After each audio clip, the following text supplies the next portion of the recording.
మంత్రివర్యుల ముందు రాష్ట్రంలో మహిళల మీద అత్యాచారాలు, మానభంగాలు, అలాగే దాడులు, హత్యలు జరుగుతున్నాయి. దీన్ని అరికట్టాలి అని చెప్పి మనం మాట్లాడుకున్నాం. దురదృష్టం మళ్ళీ సభకు వచ్చే వరకే ఒక రోజులోనే 3 మహిళల మీద అత్యాచారాలు జరిగినాయి అధ్యక్ష. ఒకటి నిర్మల్ నుంచి ప్రకాశం వెళ్తున్న బస్సు కావచ్చు, అలాగే నిన్న షాలి గౌరారం దగ్గర ఒక మహిళ మీద కావచ్చు, లేకపోతే హైదరాబాద్లోనే ఒక సాఫ్ట్వేర్ ఉద్యోగి మీద.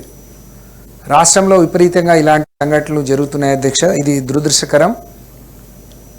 దీన్ని అంటే రాష్ట్రానికి హోంమంత్రి వర్యులు లేరు, ముఖ్యమంత్రి గారే చూస్తున్నారు. ముఖ్యమంత్రి గారు చూస్తున్నప్పుడు ఇంకా పకడ్బందీగా శాంతి భద్రతలు అమలు కావాలి. కానీ ఎందుకో గడిచిన 8 నెలలుగా మనం చూస్తే చాలా మహిళల మీద అత్యాచారాలు జరుగుతున్నాయి అధ్యక్ష. ఎక్కడ కూడా వాళ్ళ మీద సరి అయిన చర్యలు తీసుకున్నట్టు కానీ, దోషులను పట్టుకొని శిక్షించినట్టు కానీ, బాధితులకు సాయం చేసినట్టు కానీ దాఖలాలు కనిపించట్లేవు. అందుకనే నేను అనుకుంటాను, దోషులు ఎవరైనా ఏం చేసినా నడుస్తుంది, ఏం చేయలేరు అనే ఒక అతి విశ్వాసం, నమ్మకంతో ఇవన్నీ ఈ దుశ్చర్యలకు పాల్పడుతున్నట్టు భావించాల్సి వస్తుంది అధ్యక్ష.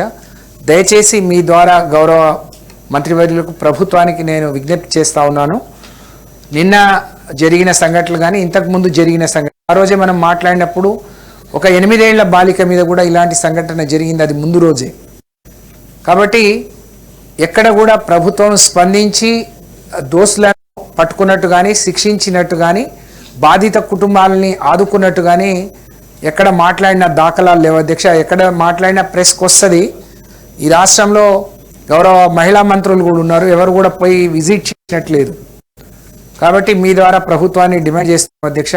ముఖ్యమంత్రి గారు ఒక స్పెషల్ రివ్యూ హోంశాఖ మీద పెట్టి అధికారులు, ఎందుకంటే గడిచిన 10 ఏళ్లలో నిజంగా చాలా అద్భుతంగా షీ టీమ్స్ కానీ, భరోసా కానీ, సఖీ ద్వారా రాష్ట్రంలో మహిళలకు ఒక భద్రత, ఒక మంచి వాతావరణాన్ని మనం క్రియేట్ చేసినామని చెప్పవచ్చు అధ్యక్ష.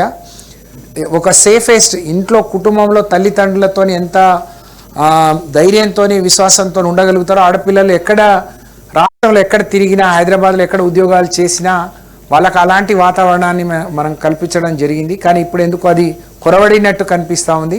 దీని మీద ప్రత్యేకంగా ఒక రివ్యూ చేసి, గౌరవ మాజీ హోంమంత్రి వర్యులు కూడా ఇక్కడే ఉన్నారు, మేము కూడా ఏదైనా సంఘటన జరిగితే కూర్చొని మాట్లాడుకొని మరి ఎప్పటికప్పుడు సమన్వయం చేసుకునేవాళ్ళం. ఎక్కడ సంఘటనలు జరుగుతున్నా ఎవరు కూడా స్పందించినట్టు, వాళ్ళను పట్టుకున్నట్టు కానీ, వాళ్ళ కుటుంబాలని ఆదుకున్నట్టు, దోషులను శిక్షించినట్టు కానీ, బాధితులను ఆదుకున్నట్టు లేవు. వెంటనే ప్రభుత్వం దీని మీద స్పందించాలని మీ ద్వారా విజ్ఞప్తి చేస్తూ, ఇప్పటికైనా ఏం జరిగిందో మరి ప్రభుత్వం ప్రజలకు ఒక ధైర్యాన్ని, నమ్మకాన్ని, విశ్వాసాన్ని కల్పించాల్సిందిగా కోరుతాను. అలాగే ఇలాంటివి పునరావృతం కాకుండా, మళ్ళీ తిరిగి ఇటువంటివి జరగకుండా కఠినమైన శిక్షలు, కఠినమైన చర్యలు తీసుకోవాలని చెప్పి నేను విజ్ఞప్తి చేస్తా ఉన్నాను. ఆనరబుల్ మినిస్టర్ గారు, గౌరవ రాథోడ్ గారు చెప్పింది నోట్ చేసుకున్నాం. వాణిదేవి గారు.